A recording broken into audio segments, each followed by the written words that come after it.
बेटा दवाइयाँ तो ला दे। अरे पापा, दवाइयाँ लेने क्यों जाना है? आयु ऐप से नजदीकी मेडिकल द्वारा घर पर ही मंगवाता हूँ ना। आज ही आयु ऐप डाउनलोड करें, सबसे तेज, सबसे भरोसेमंद। जो अधूरे सपने थे उसको पूरे करने में इंदिरा जी के बाद में चाहे राजीव गांधी जी हों, चाहे मनमोहन सिंह जी हों, सब ने अपना अपना योगदान दिया है। आज पूरा देश नहीं बल्कि पूरा विश्व ऐसी महान नेता को सत सत नमन करता है, उनको पुष्पांजलि अर्पित करता है। मैं कुछ दिन पहले कजाकिस्तान गया था। वहाँ पर जब मेरी पोशाक देख करके और लोगों ने पूछा तो कहा इंडिया, तो मैंने कहा हाँ। तो उन्होंने कहा इंदिरा गांधी, यानी इंडिया इंदिरा गांधी। तो मैं समझता हूँ एक विदेशों में भी इस तरीके से कि इंडिया के साथ इंदिरा गांधी का नाम उनके हर व्यक्ति के जुबान पे होना, ये हम सब के लिए गौरव की बात है। ऐसी महान नेता को हम सत सत नमन करते हैं, पुष्पांजलि अर्पित करते हैं। और इस दिवस के ऊपर हम सब कांग्रेस के कार्यकर्ता पूरे देश में एक संकल्प दिवस के रूप में मनाते हुए आगे चलते हैं कि जो उन्होंने भारत को, चाहे ग्रामीण क्षेत्र की बात हो, चाहे महिलाओं को आगे बढ़ाने की बात हो, चाहे बेरोजगारों को रोजगार देने की बात हो, चाहे गरीबों को उनको आगे बढ़ाने और उनकी गरीबी मिटाने की बात हो, उन सब चीज़ों में जो उनका योगदान था और जो कमियां खामियां रह गई उनके जाने के बाद में, उनको हम सब लोग पूरा करें। उन्होंने जो सपना देखा था भारत के लिए कि विश्व शक्ति के रूप में भारत बने, उस दिशा में कांग्रेस पार्टी का प्रत्येक कार्यकर्ता जी जान से लगा रहता है। हर वर्ष संकल्प दिवस के रूप में हम लोग मनाते हैं और इंदिरा जी के जो सपने हैं, महात्मा गांधी जी के जो देश के प्रति सपने हैं, देश के लोगों के लिए जो सपने हैं, वो पूरा करने में अपने आप का योगदान दें। 2 सीटों पर अब क्योंकि उपचुनाव होंगे मास्टर जी के जाने के बाद में और कैलाश त्रिवेदी जी के जाने के बाद में, कांग्रेस कितनी चुनौती के तौर पर इनको लेती है, क्योंकि आपको अपना परफॉर्मेंस दोहराने की चुनौती तो रहेगी? देखिए, दोनों ही बहुत ही दुखद घटनाएं हैं। ईश्वर की करनी को कोई टाल नहीं सकता, लेकिन दोनों ही कम अवस्था में, चाहे त्रिवेदी जी हों, चाहे मास्टर भंवरलाल जी हों, कम उम्र में चले गए। अचानक ये हादसा हो गया, इससे पूरे प्रदेश को अपूरणीय क्षति हुई है, कांग्रेस पार्टी को भी अपूरणीय क्षति हुई है। लेकिन अब चूंकि चुनाव आयोग जो प्रक्रिया है हमारे संविधान के हिसाब से, दोनों में उपचुनाव होने हैं। दोनों सीटें कांग्रेस के पास थी, कांग्रेस के पास रहेंगी और कांग्रेस भारी मतों के साथ में दोनों उपचुनाव में जीतेगी।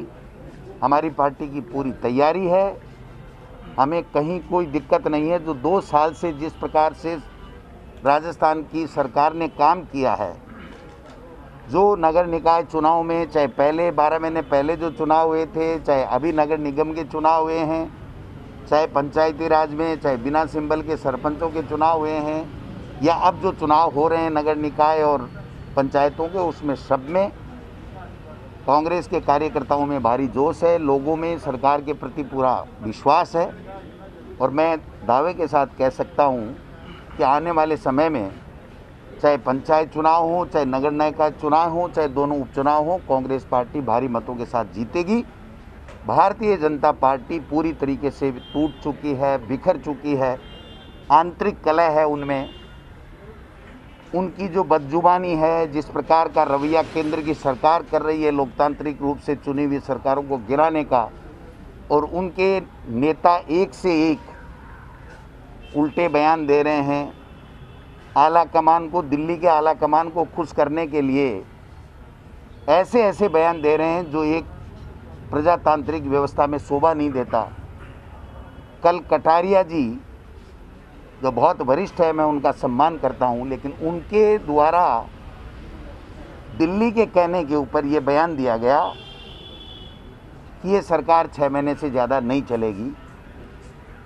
तो मेरी जानकारी में आया है वो ये आया है कि इनको नेता प्रतिपक्ष पद से हटाने का भारी दबाव पार्टी के अंदर था, इसलिए इस शर्त के ऊपर इनको एक एक्सटेंशन 2-4-6 महीने का दिया गया है कि आपको ये बयान देना और माहौल पैदा करना है कि कांग्रेस की सरकार लोकतांत्रिक रूप से चुनी हुई है वो कैसे गिरे, एक माहौल बने पूरे राजस्थान में। और कोरोना में जो ऐतिहासिक काम हमारी सरकार ने किया है उसके कारण से अब बौखलाई हुई भारतीय जनता पार्टी, चाहे वो केंद्र की हो चाहे राज्य की हो, ये इस तरीके के उजुल बुजुल बयान दे रही है। सर, फीस वाले मामले को लेकर लगातार आप वार्ता की बात कहते आए हैं, लेकिन अब निजी शिक्षक संघ ने एक नोटिस जारी करवाया है कोर्ट से, जो 10 करोड़ का मानहानि का नोटिस दिया है। कोई दिक्कत नहीं, सबको अपना अपना अधिकार है। उनकी मांगें क्या हैं कैसे हैं मेरे से मिलते रहते हैं। हर 4 आदमी आकर के रोज़ाना मेरे को तो कहता हम प्रतिनिधिमंडल हैं और मैं सहजता के साथ में उससे वार्ता कर लेता हूँ। मेरे तो उनकी बात आज तक समझ में आई नहीं कि वो चाहते क्या हैं और सरकार क्या नहीं कर रही है उनके लिए। फर्स्ट तो वो कहते हैं कि स्कूल खोलो, तो ये कोरोना के कारण से बंद है, कोई स्कूल हमने ताले नहीं लगा रखे हैं। जो कोरोना बढ़ रहा है उसके कारण से हरियाणा में खोल दी गई, उसको भी वापस बंद करना पड़ रहा है। दूसरा वो ये कहते हैं कि साहब हमको फीस लेने दो। तो आपके भी बच्चे हैं, आप बता दीजिए, अगर आपका बच्चा घर में है फिर भी आप फीस देना चाहते हैं तो हमने तो मना किया नहीं किसी को, लेकिन हम तो ये कह रहे हैं कि बच्चा जब स्कूल में नहीं जा रहा है, स्कूल जब नहीं खुल रही है, तो आप उस बच्चे को, अभिभावक को डरा धमका करके उसको टीसी काटने का या पढ़ाई खराब करने का कह करके आप फीस नहीं ले सकते। इसमें हमने कोई गलत नहीं कहा। फिर भी हो सकता है उनकी कोई मांग जायज़ हो और सरकार तक नहीं आई हो, तो मैं आपके माध्यम से, मीडिया के माध्यम से कहना चाहता हूं कि उनको धरने प्रदर्शन छोड़ने चाहिए, काम धंधा करना चाहिए, सरकार से वार्ता करनी चाहिए। अब धंधा, अगर कोई काम धंधे की बात करता, हमारे तो यही शैली है भाई, कोई काम धंधा करो, घर में क्यों बैठे हो। लेकिन इस कोरोना ने सबको बैठा दिया, हम क्या करें। तो हम तो फिर भी यही कहते हैं उनसे कि भाई ये धरना प्रदर्शन छोड़ो, अपना अपना काम धंधा करो। अगर सरकार से कोई उनको ग्रीवेंसेज है तो वो कभी भी आ सकते हैं और वार्ता कर सकते हैं। उनकी जायज़ मांग होगी तो सरकार पूरी तरीके से उनके मानने के लिए तैयार है। सर, पंचायती राज चुनाव भी होने हैं, जिला परिषद और पंचायत समिति के और निकायों के भी। सर, अब तक सिंबल का काम और जिस तरीके से पर्यवेक्षक आपने पहले लगाए थे, अब तक वो नहीं लगे, चुनाव बिल्कुल सिर पे आ चुके हैं। अब आपने आज कह दिया तो आज लगा देंगे। चुनाव में भी बाड़ेबंदी करेंगे, जो प्रधान और जिला प्रमुख के चुनाव है उनमें नगर निकायों की तरह बाड़ेबंदी होगी या स्मूथ भी चलेगा काम? बाड़ेबंदी तो कभी कांग्रेस तो करती नहीं है भाई, कार्यकर्ता ही करते हैं। कांग्रेस कभी बाड़ेबंदी नहीं करती और जरूरत ही नहीं है। भारतीय जनता पार्टी है कहाँ फील्ड में जो हम बाड़ेबंदी करेंगे। वो तो ऊपर के अमित शाह और मोदी जी के जोर से और गैर कानूनी रूप से सरकारों को गिराना चाहते हैं, इतना सा काम है इनका। बाकी बाड़ेबंदी तो तब करें जब उनके बाद वोट हो और जीत करके आए हों। कितने का है आप बताओ, 6 में से 2 नगर निगम बना पाए, और वो भी हमने हमारी नैतिकता को नहीं छोड़ा, हमारी पार्टी की विचारधारा को नहीं छोड़ा। अगर हम 1 सेकंड का भी इशारा करते तो वो 2 भी भारतीय जनता पार्टी के नहीं बनते। लेकिन हमने कहा नहीं, प्रजातांत्रिक रूप से व्यवस्थाएं होनी चाहिए, जो संविधान में है, जो प्रजातंत्र कहता है वो काम होना चाहिए। सबको अपना अपना मत देने का अधिकार है, जहाँ जिसका बहुमत है वहाँ वो बनाए, कहाँ दिक्कत आ रही है।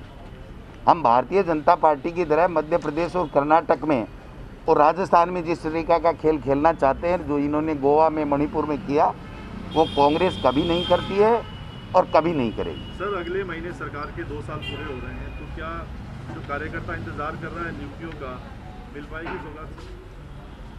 क्यों नहीं, कार्यकर्ता ही मेहनत करके, खून पसीना एक करके और सरकार बनाता है। और सरकार बनाता है तो कार्यकर्ता का उम्मीद करना बिल्कुल वाजिब है कि उनको उस सरकार में भागीदारी मिलनी चाहिए। और मैं समझता हूँ निश्चित रूप से कांग्रेस पार्टी में कार्यकर्ता का सम्मान होगा, उनको उनका हक मिल रहा है और मिलेगा, और नियुक्तियां भी होंगी, इसमें कोई दो राय नहीं है। कल केंद्रीय मंत्री अर्जुन मेघवाल ने एक कांग्रेस के खिलाफ, सरकार के खिलाफ काला पत्र जारी किया, क्या कहना चाहेंगे इस बात में? अब जब पत्र ही काला है तो पढ़ेगा कौन? उनको यही पता नहीं हाथ ऐसे रहते हैं कैसे रहते हैं। हाथ कोई ऐसे कर करके वो क्या साबित करना चाहते हैं, ये ओछी मानसिकता है। अगर हम कमल का फूल उनका निशान है और उसको पैरों तले रौंदेंगे तो क्या अच्छा लगेगा? तो इसलिए भगवान उनको सद्बुद्धि दे, उनको हक है अपनी बात कहने का, लेकिन वो कम से कम केंद्रीय मंत्री जी और 25 सांसद और केंद्र की एनडीए सरकार ये तो बताए कि 25 में से 25 सांसद देने के बाद में उन्होंने क्या किया, एक पत्र वो भी जारी करना चाहिए। हमने 50% वादे जो किए थे घोषणा पत्र में वो हमारी सरकार ने और प्रदेश कांग्रेस कमेटी ने जारी कर दिए। तो माननीय अर्जुन मेघवाल जी हों चाहे दूसरे कोई हों, सबसे मैं आग्रह करना चाहता हूं आपके माध्यम से, मीडिया के माध्यम से, कि एक पत्र वो भी व्हाट्सएप के ऊपर जारी कर दें कि हमने 25 सांसद होने के बाद में इस राजस्थान को ये दिया। गजेंद्र सिंह जी कौन से पानी की स्कीम लेकर के आए, अर्जुन मेघवाल जी कौन से मंत्री हैं, वो अपने विभाग से क्या लेकर के आए। पीएमजीएसवाई की सड़कें थी जो मिलनी चाहिए थी 12 महीने पहले, 12 महीने तक रोके रखा कि एमपीओ के साइन कराएंगे इस चिट्ठी के ऊपर, और उसके आधार पे आज भी पीएमजीएसवाई की 12 जिलों की सड़कें का काम चालू नहीं हो सका। ये उनकी उपलब्धि है। जो जीएसटी का पैसा है वो पैसा वो दे नहीं रहे हैं, ये इनकी उपलब्धि है।